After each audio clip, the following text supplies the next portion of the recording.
In this video we're going to take a look at the Furic number 7 clear cup along with the combo kit that I put together with a ceramic and a clear number 7.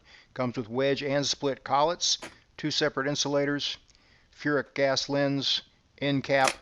Let's do it.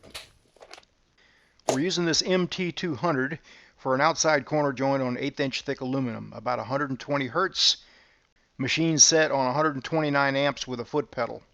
So actual amperage was somewhere between 115 and 125. This torch is called a Flex Lock 360. You can see Andrew playing around with it, trying to get the optimum torch angle. The base metal here is 1/8 inch thick 5052 aluminum. Filler wire is 5356, 332 diameter. Electrode is 332, 2% lanthanated. A number 7 gas lens is a good all-around cup for both DC and AC, and you can see how it's really light in the area and providing a real good cleaning path. Clean aluminum flows better, especially when you have your Argon Flow Rate tuned in just right for the size cup you're using. We'll do a separate video on that coming soon.